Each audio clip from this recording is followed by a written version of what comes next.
Hello and welcome to episode 2 of Talking Transformers, the show in which I, David Wallace, talk with somebody who likes Transformers about Transformers. In this episode, we are going to be joined by Liam from the Triple Takeover podcast. But before we get into that, I first of all want to give some big shout-outs. If you are a member of our Patreon, regardless of which tier, you can go ahead and check out the full video of this podcast and all of the Talking Transformers episodes. But I would specifically like to take a second to just thank upfront all of our fantastic Voyager class tier patrons: Adam White, Andy Hudson, Bill Ledson, Chibu, Chris Ford, Gareth Pollock, Gordon Packer, Hurt Spalter, Lee Trailer, Lola, Nick Snowden, Nikki, Owen Williams, Pete Willis, Richard Fieldhouse, Sam Silvermoon, Starsaber Fan 38, Stuart Cork, and the Stew 13. Thank you all so very much for your support and your continued generosity. It means a great deal to us, and I hope you're enjoying this particular podcast. If you want to join our Patreon, all of the details are down below, and like I say, in addition to all of the exclusive content that is already on our Patreon, you will get the full video podcast of this and all future Talking Transformers episodes. But without further ado, let's get on with the show. Hold on to your butts, as a wise man once said. Hold on to your... What was that? Oh, no, hold on, I'm getting distracted now. I need to do an intro, Liam. Hold on. But we can talk about Jurassic Park and Samuel L. Jackson. Let's just start there. Let's roll straight in. Hold on to your butts. Is that a dog? She's been quiet all night. This is what they do. Yeah, I know. She's got, bless her, she's got dementia, like the doggy equivalent of dementia. So it is a dog and not a mogwai, because for a moment it sounded a lot like a mogwai. Yeah, no, absolutely. I do not have a mogwai. She can be wet and demands to be fed after midnight. Though that never made any sense whatsoever, because any time is a time after midnight. So we went to see it just before Christmas, me and my girlfriend, and we had this same conversation when we came out. We've seen it a million times. And we're like, none of this makes any sense, like, ever. Like, no. At all. And they jump into the snow, which is frozen water. Like, they would be getting wet. Or even, what happens if a mogwai stands too close to a heater and it perspires? Our mogwai's like Prince Andrew, they don't sweat. Oh. There we go, you see. Right, let's get started on that bombshell. I am joined by Triple Takeover's own Liam ToyBox SoapBox. Yes. And my dog, who is constantly making noises. Hello and welcome, sir. Hello. Your dog should have its own window. We should have them as a guest on. I would love to, except she has now decided to take herself from the room. So yes, if you start hearing noises, just like that, it's my dog. Command. Because she knows that we're recording. And she's like, I want to go to bed, so stop talking. Otherwise, I'm just going to ruin your show. Yes, that's what my dog does. And she will probably try and get in the room any minute. So if you hear a loud banging, it's not Godzilla. It is my dog. My beloved doggy Barco. The problem that I have is that this is her room, and I am just intruding in on it. So invading. Yes, exactly. You know, the joys of not having children is that your pets have their own rooms in the house. Yeah. Well, for our dog, she has all of the rooms in the house. We are just visiting, apparently. You find that as well, yes? It's just you're there just to make sure that the house doesn't get repossessed. Yeah, it's something of a couple takeover. That's what we call it in this house. Exactly.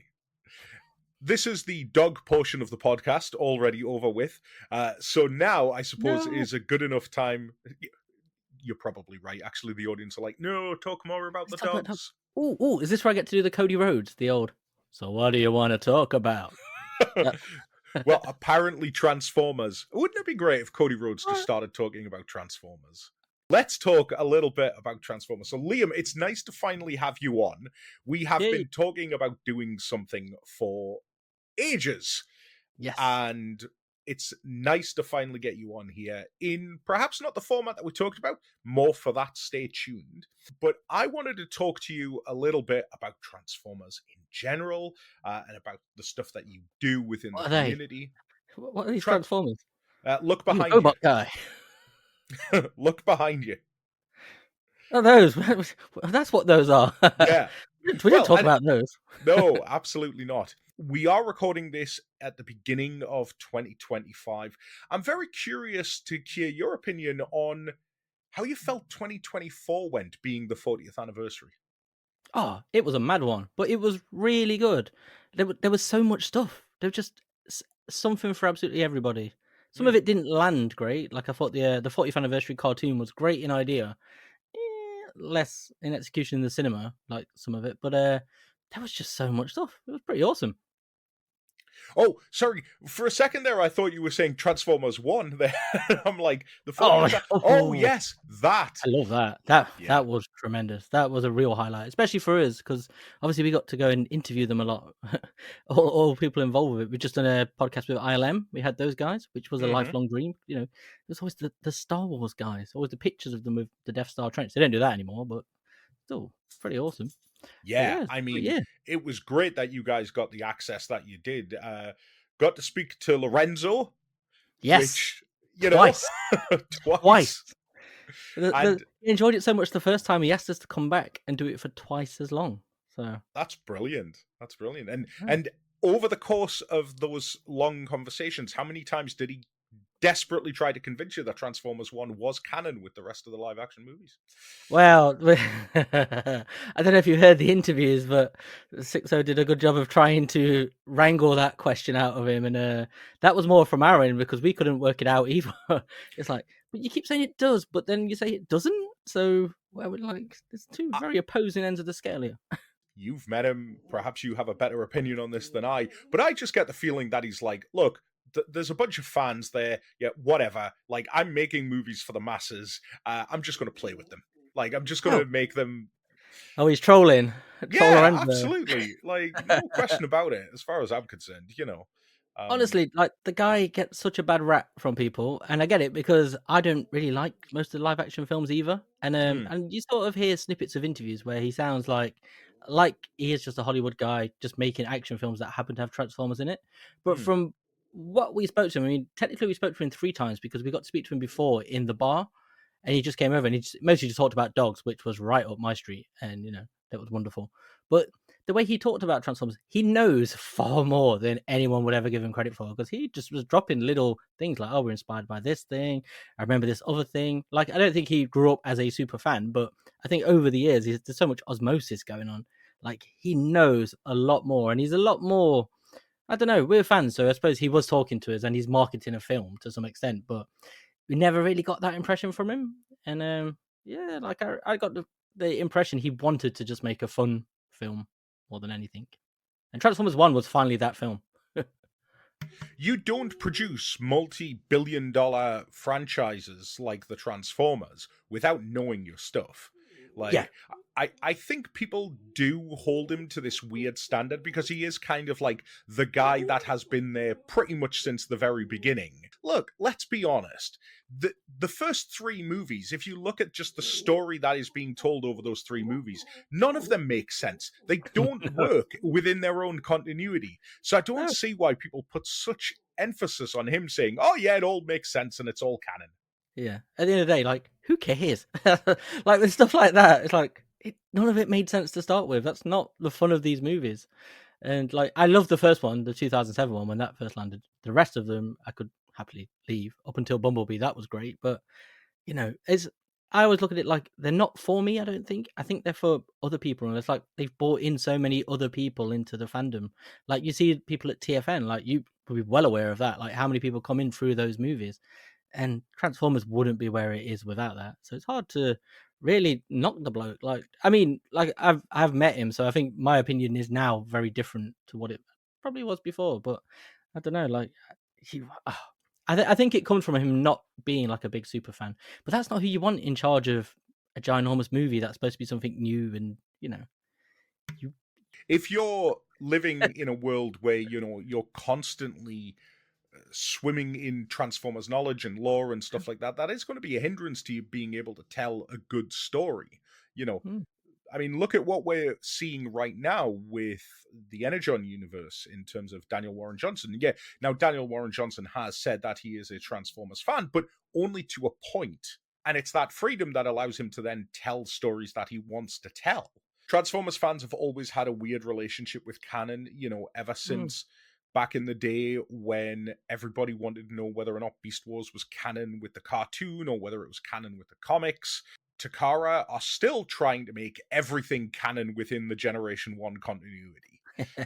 It's just always been the very Troopers, nature of those it. guys. Yeah. No, well, exactly. That's it. Despite the fact that I think one of the strengths of the Transformers brand has been the ability for it to go, right, we're cutting off and Yeah. we're reinventing the wheel. And that's what we got in 2007 with the live action movies.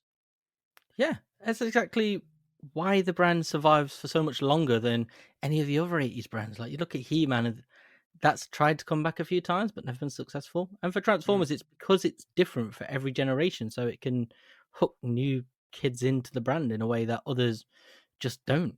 Have never been able to. Now, I would perhaps suggest that over the course of the last sort of 10 years or so, I think the Transformers brand has slightly stagnated a little bit, because of the success of the movies.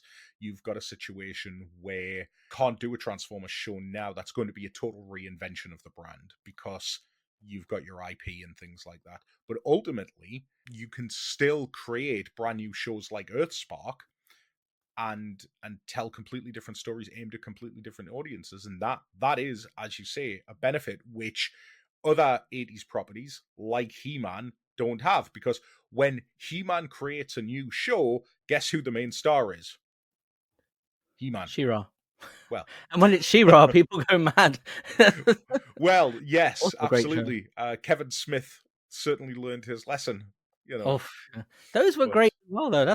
I've loved every time they brought He-Man back. Like 2000 and X, that series was amazing. The recent one was really fun.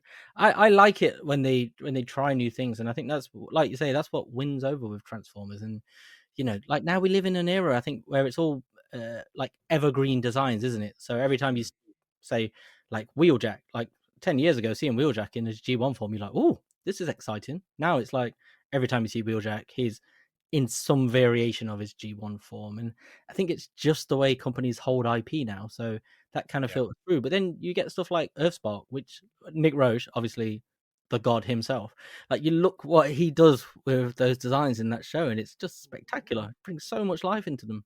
I think they're all very protective, aren't they, of brands now? They've kind of cottoned on to the value of IP with the rise of sort of Disney with Marvel and stuff like that. Like whereas back in the late 90s to mid 2000s, for them, it was just about new Transformers with different names. Like, could you imagine in the 2007 movie if Blackout, instead of having this giant, crazy helicopter transform in a military base, it was a tiny Micromaster? It's like, it's good to see names go elsewhere and different versions of characters. That's how you get some of the best things in Transformers. Like, it's just something new. Well, what was a standout for you in terms of toys? Because obviously, ToyBox, SoapBox, time for you to get on your SoapBox. Hey, what was a these great names. toy for you in 2024? My favorite toy last year, bar none. And there were some amazing toys. There's some really good things, but it was the Takara Tomy Lunar Cruiser Optimus Prime. Oh, a deep pull. One that, there was I remember seeing that and immediately thinking it was a third party toy. Like, just like, really? I can see why, but like Yeah. Takara, if you remember like the fandom for in like the early to mid 2000s, it was a lot of Takara doing really weird things with G1 characters you hadn't seen forever. Like you remember the era of Mega SCF and those sort of things, and like a Robot Masters, and it would be like, oh wow, that's Ultra Magnus for the very first time since. And now you see them, it's 10 a penny, isn't it? But like, even for something like this, they would throw in some kind of weird crossover. And then you had stuff like PlayStation Optimus and Mega Drive Megatron, which I also got last year, which is one of my favorite things ever. But there was so much, like, they did shoes. Do you remember the transforming shoes? The transforming shoes, yes. But Or alternatively, vary on stuff like that. And I get it. Like, for a lot of people, be like, oh, I'm not into it, And I get it. But it's just fun. And this is just something like, Optimus Prime. We've had him as a truck, as many other things. Have him as a lunar cruiser. That's cool. It's wicked. Really great toy as well. Takara, when they crossed over Transformers with Disney, there was all Yeah. of that weird stuff, wasn't there? Like, Oh, Doc, as the yeah, I've still got that over there because that's so fun and weird. That's what yeah. you want. I feel like an awful lot of the weird fun factor has sort of disappeared a little bit from the franchise in Yeah. sort of the last 10 years. As you say, there was a period sort of in that early 2000s where if Takara were planning on releasing an Optimus Prime that transformed into a shoe, you would be like, "Oh, Takara, you crazy." But you I'll would just play that. accept it. Now, they're obviously doing this missing link line, but that feels quite safe to me. It's Oh, just a really? modernization of Generation 1 toys, whereas I can totally understand why something like the Lunar Cruiser would be some. I kind of feel that way a little bit about the Knight Rider crossover toy. It's a toy from a different generation. For a start, it's got lights and Yeah. sounds. Like, Yeah. And it feels like a Unicron Trilogy era toy. There's only about yeah. 5 steps to transform it. That's what makes it great, though. It kind of, I think, to some extent, they've been sort of like bootstrapped by this determination to be accurate to things over Mm, years, and it's just kind of driven like this sort of iterative, almost like replace culture. So we just kind of constantly replace one version of, say, Beachcomber with a slightly more accurate one every couple of months or years, and mm, that's kind of been the drive. And they've kind of got into this groove as well, sort of going back toward Knight Rider, Lunar Cruiser, old Mega Drive, Megatron, all this sort of stuff. It's kind of like a nudge back to them, going, actually, we don't just need to do what this segment wants, what's selling. We can try and push out the boat a little bit, like the new what's that new show they've got coming? Cyber World, is it something like that? Sounds like it's like a Lawnmower Man sequel from the 90s. But that leaked toy of the Megatron as a bull, kind of, I'm quite excited by that because it's just looks weird and different again. Give me something different. That is the key thing that I want for Transformers moving forward. It's funny you mentioned about the Knight Rider toy feeling like it was from the early 2000s. But again, I think that goes to show that one of the important things that should always be preserved when it comes to Transformers is that if you're going to be designing something and you're going to be so desperate to nail the design Hmm. so that it looks like the character you see on screen, you're always going to overcomplicate it.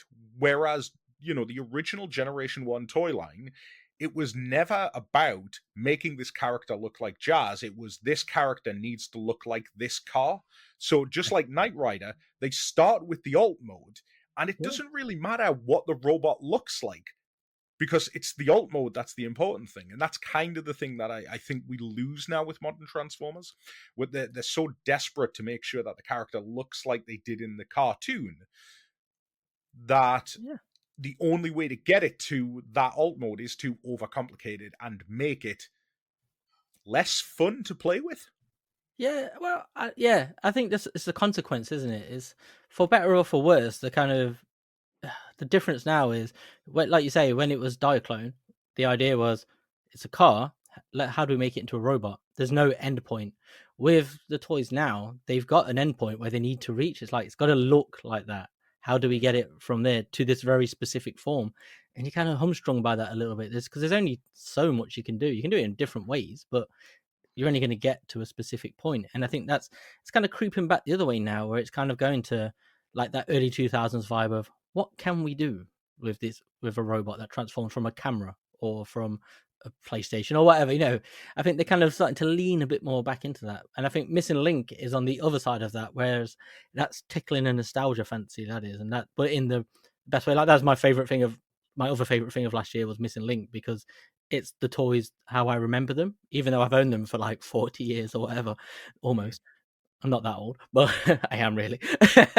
But like that's how you remember it. Like there's always a thing, isn't there, when people come around and they're like, "Oh, I had that Optimus Prime when I was a kid," and it'd be like MP10 or something like that, and you're like, "Well, you didn't," but I can see why your brain thinks that's what you had, and that's what it's like. I think we say with Missing Link Convoy, you pick it up and you're like, "Ah, this is how I remember in my imagination how I played with Optimus Prime as a kid," and Yeah.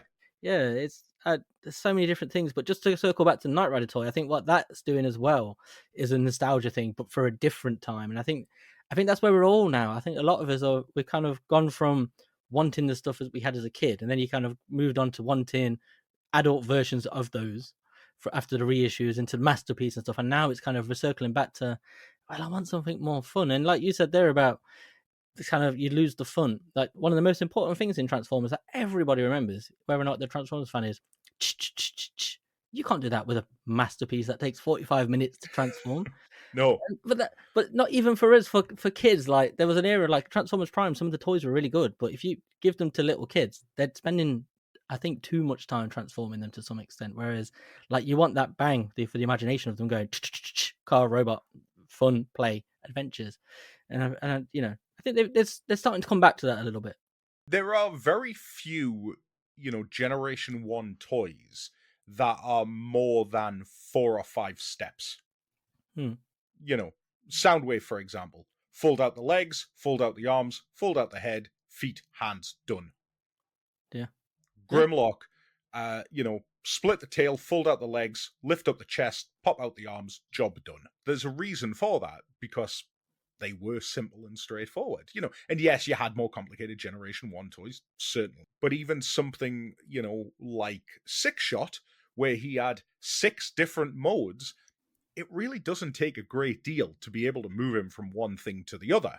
And that's where, as a kid, you had that playability, didn't you? Because you weren't spending 25 minutes trying to remember how this bit tabs into this bit and Yeah. so on and so forth. But when we were kids as well, with toys like that, the joy was in the experience and sort of like, oh, how does it go from that to that? What does it look like? Because you Mm. weren't as familiar with it. Whereas now we're so familiar with it, it's like, right, how am I getting it into looking like that? You know what it's going to look like. You know what I mean? It's less of exploration, sort of that sort of joy, and more just kind of like the fun it is in having a representation of the character you want, which is also cool.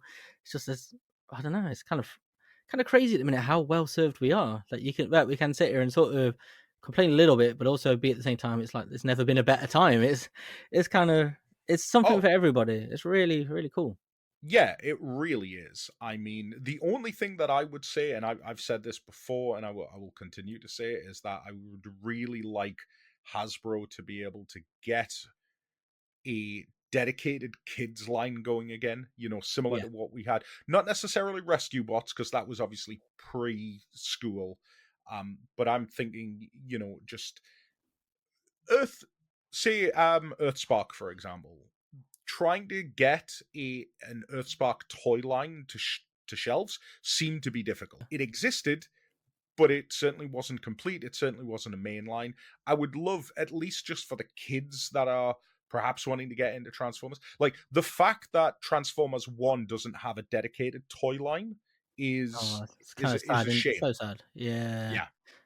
Yeah. That film, it's so sad, like how it didn't succeed because it's brilliant. It's like the Transformers film we all want, and it's a Transformers film made for us. Like all of the people who over the years said, "Don't want the movies. I want this G1 and stuff like that." And that's basically what they did, and it fell flat on its face. And like you say, there was no toy line, but it was the same with Rise of the Beast, wasn't it? There was like the toys were spread out amongst sort of other toy lines, like some in Studio Series, and there was some sort of that came later. Then the main character from the movie Mirage didn't turn up until way after the film. Like I Yeah. don't think I've ever seen like any of the main Mirage toys in shops anywhere. It's Oh, so weird because they've now got these monolithic lines. In one side you've got Studio Series, which can basically be anything it wants. It's a movie, it's a video game, whatever we decide to put in it. And on the other side you've got sort of the legends, where we're heading this year into the 13, and they just kind of like throw in, I say throw in, I'm making it sound a lot more casual yeah, than I'm sure it is. I'm sure the guys at Hasbro really do make considerations as to what goes into these lines. You would yeah, certainly know, you've talked to them, but because they are sort of a catch-all brand, they, mm, they do lack a sense of identity a little bit. Now it's great in that it means in your 40th anniversary you can release toys from any generation, and you're not just focusing on Generation 1's 40th anniversary. So that's great. But again, like I say, yeah, for the purposes of kids, I think a dedicated kids line Yeah. with property around it is something that I would love to see moving forward. Oh no, absolutely. On that front, I totally agree. But with the generation stuff, like the Age of Primes and it being lots of different characters, do you not think that to some extent that's again a consequence of it being collector focused? So it's kind of like it's not like they've got to get a whole cast from a cartoon, like a mainline. But this is more like we'll do something for everybody, and it's going to throw stuff in new bits and bobs. Like for us, Dave, like the the Fallen, there he is, the actual one, not the one who looks like a sicked up Dorito from that other live action movie. Mate, when those pre-orders went live, there was only one that had to be clicked first. Really, Oh, you the second gotta one I get the thought you, Fallen, man. yeah, Gotta get the Fallen. Our love for Dreamwave is well documented. and Uh, undiminished. Amongst the people that don't want to hear about it, which is everybody else. You know, Yeah, yeah, true. so when I heard that they were going to be doing a Fallen toy, I was like, well, there's no way he's going to look like the Dreamwave version. Yeah, And then he just is, yeah, you the know, details there, and and the it's like, fire effects. The first time they've done, I think, really good effects that make a load of sense, and it's like these ones work, and they yeah. fit with the character, and yeah, those guys like we've been lucky on Triple Takeover to have Evan, Mark, BMAC, and Mm. Brian Parrish. Who, if you've not listened to that episode, honestly, that's the one of every episode that I think turned into my favorite because he used to work for Kenner, and he does all the crossover stuff, and he like the stuff that guy knows, but they're all really approachable. They're all fans like we are, like all of them. And I think it's kind of we've never had this with the brand where they're so open and accessible as well. They're really good dudes, and I think they like the amount of stuff they're putting out is in like absolutely crazy, and how Yeah. much of it's like absolutely knocking it out of the park as well. Like there's a lot of things you can nitpick about. That's always way, but this is the first time where I don't feel like I don't know, like I'm not feeling like I have to buy a whole line. I'm enjoying the fact that I could just dip in and go, "Ooh, that's cool and that's interesting." It's kind of giving you those little breaks through the year instead of just being like it's just G1 characters from start to finish from January to December. Instead, it's like, oh, there's a G1 character here, but then, oh, actually, this other thing has taken my fancy. There's other things that don't, but I don't know. I kind of enjoying spending more time with individual toys. Does that make sense? No, I think it absolutely Yeah. does. I think if you're buying for buying's sake, then you're not really Yeah. enjoying the thing you're buying. Exactly. And as well, like, it's hard because there's Transformers fandom is so massive now. It's not like Star Wars where they're all a fan of one thing, which is Mm. Star Wars. It's one continuous long thing. So whenever the Star Wars team put toys out, it'll be from that thing everybody likes, pretty much. But with Transformers, there are so many eras of fans, and they've got to cater to so many people. And I genuinely think they've mostly done a really good job in tough circumstances. There's a lot of things we can all complain about, but I think it must be well hard having to get animated fans because you know what the internet's like, where people get very upset about things and angry about where's this character. And you're like, Whenever they do a pulse stream, the first thing you do is turn the chat off. yes, yeah, Yeah, because it's just a bunch of entitlement of people just saying, well, where's my character? Where's this character? Where's this character? Look, all we want, and when I say we, I mean me and you, all we I want know you is the say Dreamwave designs, right? yes. Is War Within. That's, Like, that's they're that's so it. designed for toys. Don did such an amazing job with them, and I don't think we've ever been fully served. Like I've still got most of the titaniums that are of that ilk, but man, they in this modern style, I think they would go down so well. Particularly in style of that Agent Knight, lots of big, thick, chunky plastic. Get them in there. This new scaled Titans line, Mm. you could do something with a War Within Optimus Prime and his trailer and just Oh, like all of that in that scale. I would really be keen to ask the guys at Hasbro whether or not they would ever consider using Studio Series as like an artistic studio series but from they are to some extent. If like you've got the concept figures from Bumblebee, which I guess True. you could say they are from the film, but they're not really, are they? They're just pulling No, out designs, and all of the modes are all completely made up by the team, and then they're starting to lean into the games and stuff. And I get they're on the screen, but like, I think you could put comics in there, because studio doesn't have to just mean film studio, does it? No, it doesn't, and it means Art game studio studio. as well. So Yeah. yeah, But I we deserve window face Ironhide. I think I speak for all the real ones out there. When are we getting that guy? Come on, man. yeah, and then there's a built-in repaint there with Cup. Come on, Yeah. like Give us the chunk. That's what I want. 2026, the year of the chunk. Yes, that's it. Yeah. Age of the chunk. Like there is so much to look forward to, and there's so much from the history of the brand that you can mine and things like that. I feel like we're going to be getting Blockies, like Blockies Dreamwave stuff long before we actually get anything official from Hasbro.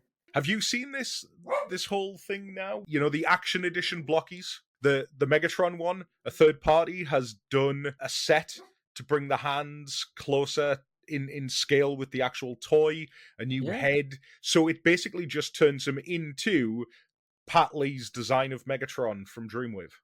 Oh, yes. I do. You sent me that a little while ago. I think I might have done. Yeah.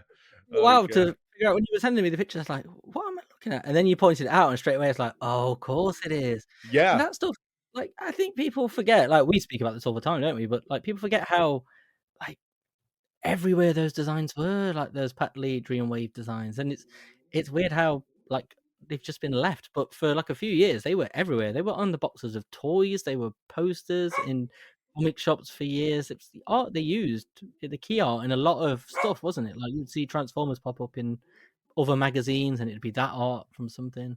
I mean, every so often you'll still see something that'll pop up, and you'll be like, "I know where that picture came from." I think in terms of the toys, you know, they're just killing it at the minute in terms of the stuff that they're putting out, and I'm really looking forward to the stuff that they've got coming out in 2025. In terms of toys, because I know we were supposed to be talking about photography, but we've just spent the last 35 minutes gushing about just Transformers and things like that. Are you deep into the Energon universe at the minute then? That's Yes, the comic book. Yeah, the Daniel Warren Johnson. We also had that guy on the podcast, and he was brilliant. Yeah. Really, really nice dude, man. And yeah, the first 1, 2, 3, 11 comics were, I think, some of the best fiction we've had in years. Like, it felt like the IDW fiction, The More Than Meets the Eye, will always be my favorite Transformers comics. This kind of felt like I was revisiting the Marvel comic through a different lens. That's kind of the vibe I got. Up until there were 2 issues I was less fond of, and I've not caught up with the last one yet. So okay, are you reading Void Rivals? I'm dipping in and out. Okay. Stixon and Jason keep trying to force me to read them so we can talk about them, but we talk about so much already. I don't want to read another comic. But I read the Hot Rod turned up. Springer was there. Oh, that was like I read them to a point. Yeah, well, I think if Hot Rod showed up and Springer's there, have they met yet, or are they just knocking around? I am. No, I don't think they have. The last one I read, there's 2 people whose names I always forget. Steve and Tracy, we'll call them. Steve and Tracy, they bumped into. They found Springer in a garage. Oh, right. Okay, so you're a good you're a good way behind now. Yeah, and I think where I'm thinking of Hot Rod is actually from the special they did, which had like lots of different things. Right. Okay. Yeah. Hot Rod was there talking to Slizardo or some people, maybe. Void Rivals is absolutely my favorite, like, of the Energon universe that's being put out at the minute. It's really good. Yeah, really, really good. And I won't spoil it, but the last page reveal for the last issue, oh my god, I got super, super excited. Like, really? Oh yeah. They've been building up to this mystery. I've said this before, and I will continue to say it. I think if you're just reading the Transformers book and you're not reading Void Rivals, I think once Daniel Warren Johnson is finished, you're going to be caught very much by surprise, because I have a feeling that whatever comes after Daniel Warren Johnson's run, because it's quite clear Daniel Warren Johnson's run isn't being influenced by what's going on with G.I. Joe, and it's not really being influenced at all by what's going on with Void Rivals. But I suspect that Void Rivals is kind of building to whatever's next for the Energon universe, you know. Like, Daniel Warren Johnson is there to get the ball rolling, but when he leaves at the end of 24, I believe news that you broke yourselves. Yes, when he came in Yeah. and told us how many issues he was going to do. And then it took like 6 months for everybody to like pick it up, and then it was a thing, and it was like, yeah, we already knew this, like, because we listened to the Triple Takeover podcast. I'm something of a Triple Takeover fan myself. Yeah. No, this is the part where you turn around and go, oh, I can't stand those guys. All three of them. Yeah, there's other guys. And man. Yeah, I really do get the sense that with Void Rivals, I think that's really going to be building up to whatever comes next. Like, I am almost convinced that Kirkman will take over from Warren Johnson. Like, once, yeah, that feels like where done. it's going, doesn't it? Yeah, because really when it was first announced, like there was a lot of Kirkman around it, and I think a lot of us thought it was going to be Kirkman, like the sort of when all the rumors were swirling. But what I like about Void Rivals is Transformers season 3 of the cartoon, whereas Daniel Warren Johnson stuff is like season 1 and a bit of 2. Yes, they're so different, but they're existing at the same time, and it's really nice because it's not gonna have to have that like weird sudden point where it's like surprise, loads of random different characters that totally a different theme are going to appear, like which we're so used to, and it's great. But it's kind of fun that they're already existing in the universe, and you know where they are, and you see them, and it's just going to feel very natural as they keep showing up. I still haven't forgiven him for killing off Warpath, Huffer, and Cup in like a panel at the start of that issue. I told him that it was not very pleasant. Stop killing cool characters. He needs to, and I feel like he has a little bit. I think he's reined it in a little bit. There was definitely a sense that I was getting, and it did become very tiresome very quickly, especially in that second arc, where, why have you killed that character? It's quite clearly that you don't have an attachment to him, but that character is somebody's favorite character, and there's no need for it.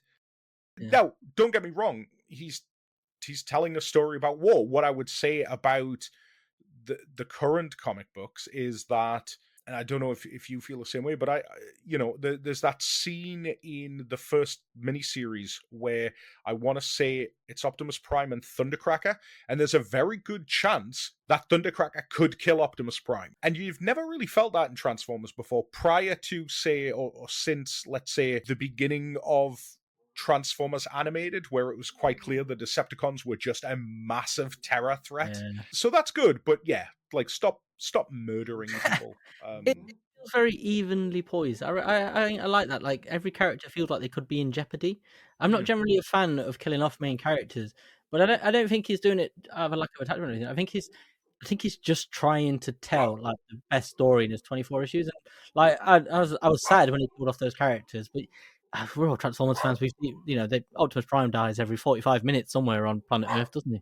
It's always Optimus Prime death o'clock somewhere. Yeah, this is absolutely true. In fact, I was talking to TFN's Andrew Turnbull about this, that guy.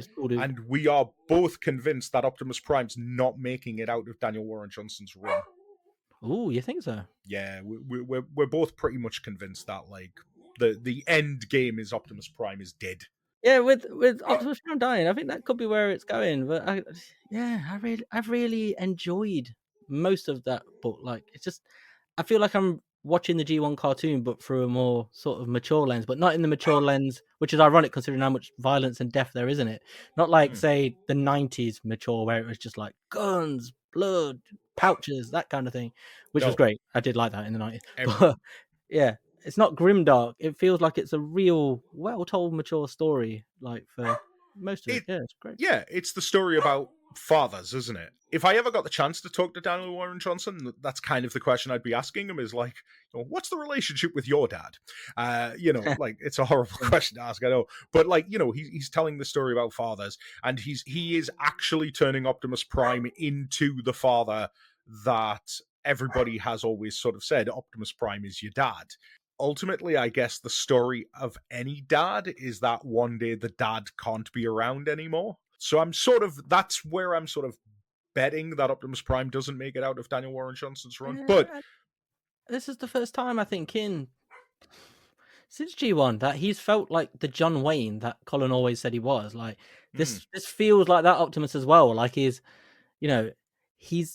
he's got his little group of Autobots, but he's not super attached to them. They're all sort of pairing off, and there's little attachments forming with people and the human characters. And Prime's Mm. involved in it, but he's not directly stuck to someone, I don't think. And I think No. the only thing he's really attached to is Megatron's arm, which is kind of, and you can see where that's going. The corruption's coming in, isn't it? It's kicking in. Well, this was it. You know, a lot of people, because spoilers for anybody who hasn't read it and stuff, but he's having these weird flashbacks, and everybody assumed, and I thought this as well, that it is Sparkplug who has entered the Matrix, and that's why he's having these weird visions. But the more and more I'm thinking about it, the more I'm thinking, is he doing a Metal Gear Solid? And it's actually the hand that's that's doing this. And if you don't get that reference, you need to go play Metal Gear Solid. Yeah, when you said hand, my first thought went to Mark Henry from the WWE. Oh man, Mae Young. Oh yeah. That would be a very different comic book. Trust me. Yeah. Yeah. No, I do get the feeling that it's like Megatron's arm is somehow like infecting Optimus. It's been a while now, like, and Wheeljacker said, he can replace it and stuff, and he's held on to it, hasn't he? And it's that classic thing of holding on to it and claiming it's out of necessity, but and letting other things happen, when really it's almost like an addiction, isn't it? I think that's a lot of what the story sort of seems to lean into, and it's a real interesting thing because you can really pick it apart. It feels like more than meets the eye again when you could really go deep into it and sort of just lose yourself in a book. It's not going to be long before Megatron shows up and literally rips his own arm off of Optimus Prime. Coming back for the receipts. And so, yeah, I just have this feeling that Megatron's going to show up. He's going to rip his own arm off of Optimus Prime and then just absolutely annihilate him. Just murder him where he stands. Yeah. As a one-man army. Hey!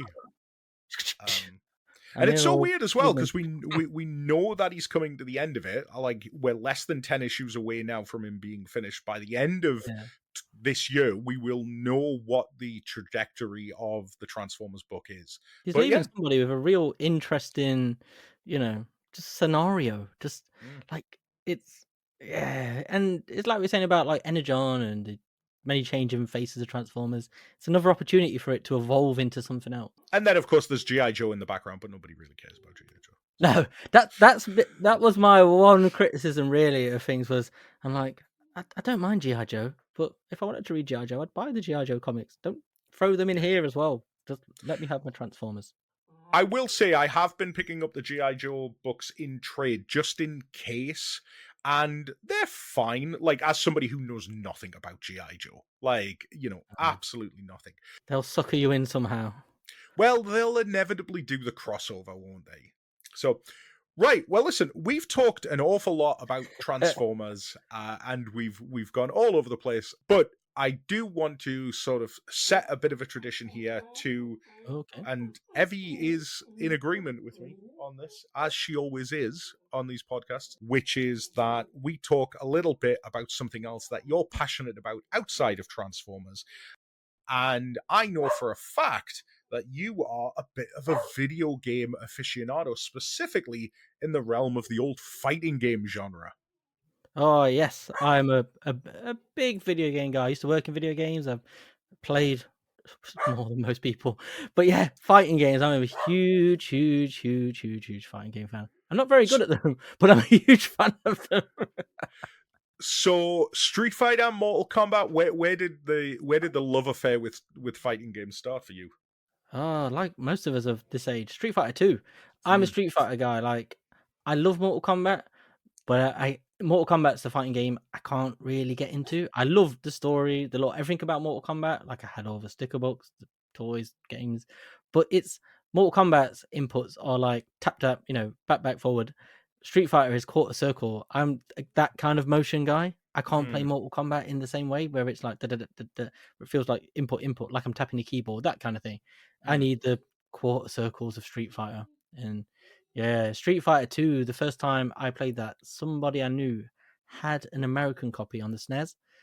And like my main memory of it is Guile's brown costume when you put in the cheat so you could play two people against each other.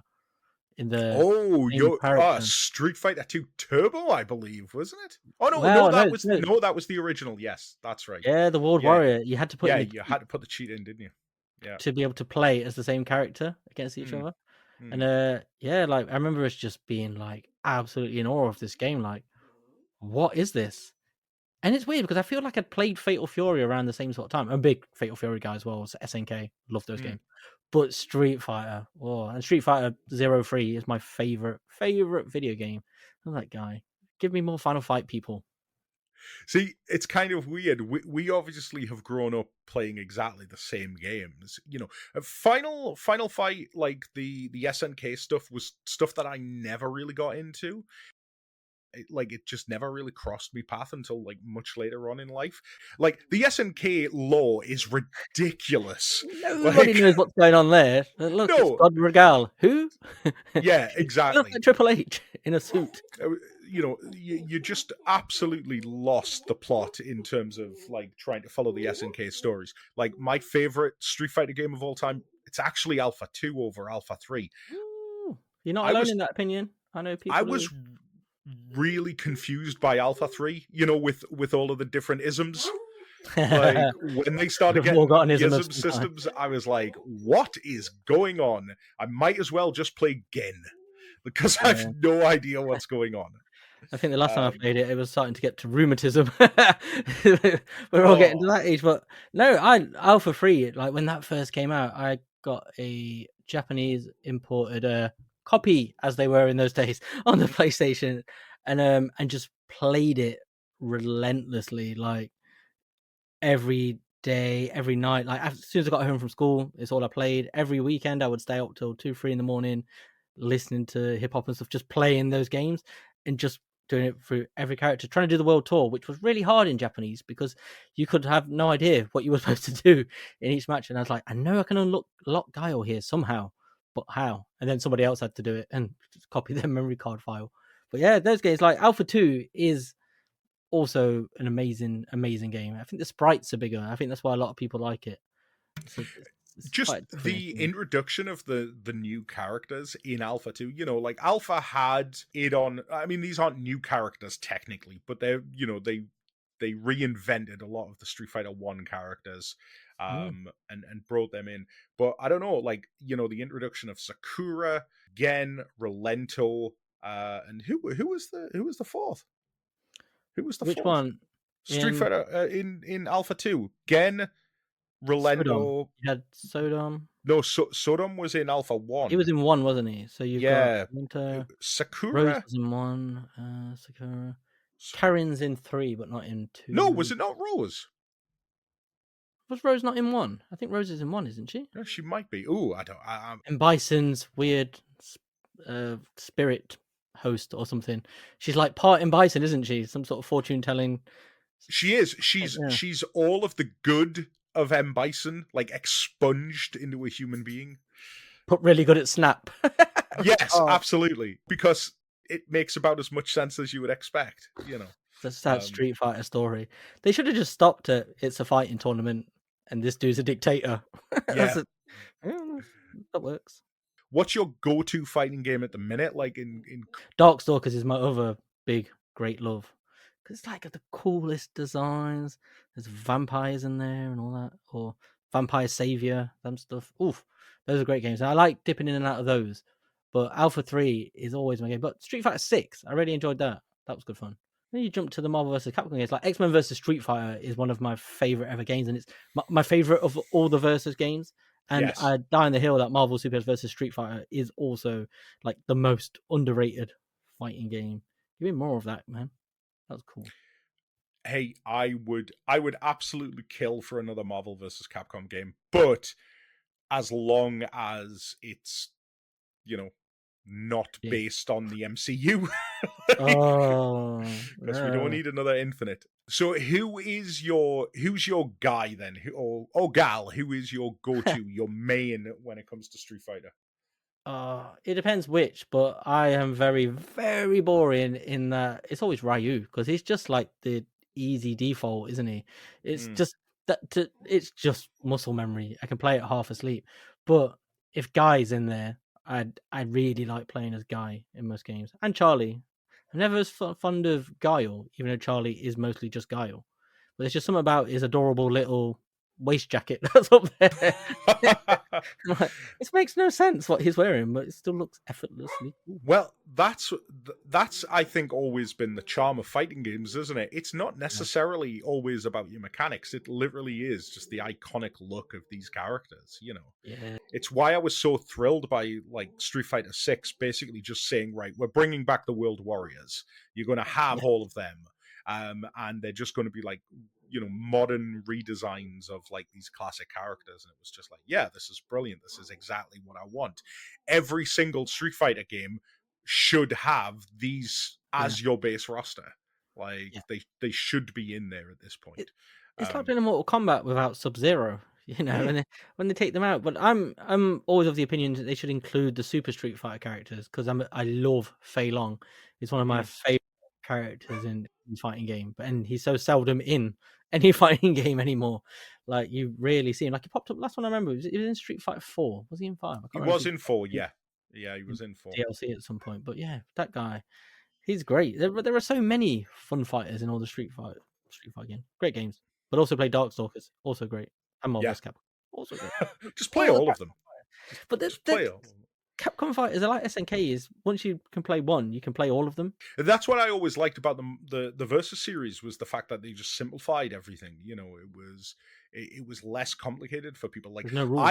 I am a massive fan of Bison. Like, I when I started playing properly, like seriously trying to learn a Street Fighter game, it was Street Fighter 4, and I was like, Bison is my guy. And so Street Fighter 4 and to an extent Street Fighter 5, like Bison was the guy that I picked. But when you go back to the Marvel vs. Capcom games and realize that like there shouldn't be charge characters, like everybody should just be quarter characters, it just makes life so much easier, especially on my old bones.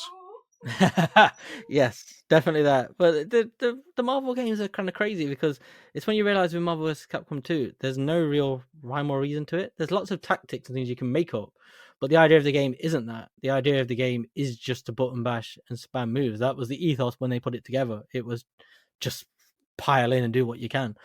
And then but like the characters like Bison, I always enjoyed how he went from being the sort of slender Raul Julia looking dude to ginormous. It's like he goes from, I don't know, like Finn Balor to like late era Triple H, you know, where he was just only like, what? Yeah.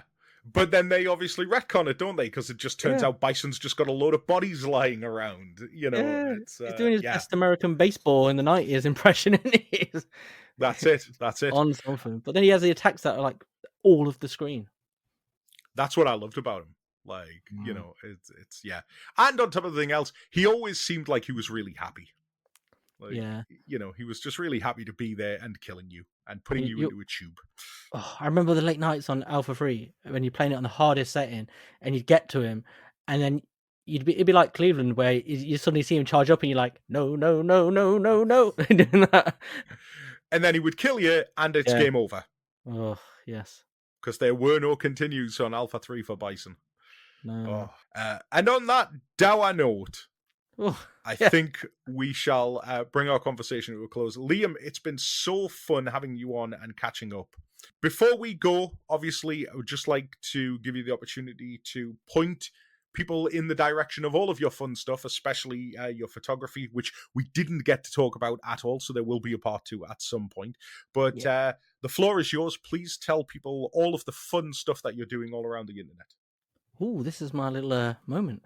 Well, first off, Dave, thank you for having me. This has been brilliant. I've wanted to be on a show with you since the days when you did the Moonbase 2 podcast, when you used to talk about comics with Mr. McFeely and Andy. Was it Andy? It was Andy, wasn't it? It was, yes, Andy. Yeah. Who is still doing the Moonbase 2 podcast, by the way. Oh, yeah, sure. That's cool. But when you were doing the comics, so this has been an absolute joy. And if you want to listen to Triple Takeover, we're on all the platforms and stuff, and I'm ToyBox SoapBox. Anyway, there's an app.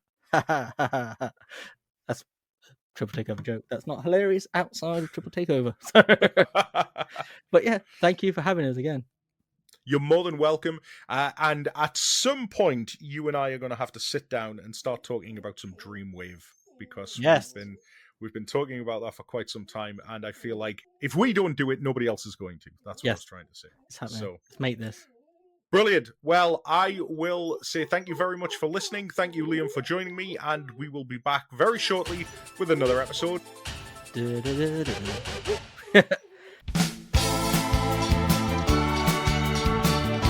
And that's another episode down. So thank you so much to Liam for taking the time out to join me. It's been a great conversation and I look forward to having him back. Again, if you want to see the full video of this particular podcast, you can do so on our Patreon. Links are in the show notes or down below, wherever you're choosing to consume this. I hope you all enjoyed it, and I will see you in 2 weeks' time for another episode of Talking Transformers. Take care. Bye.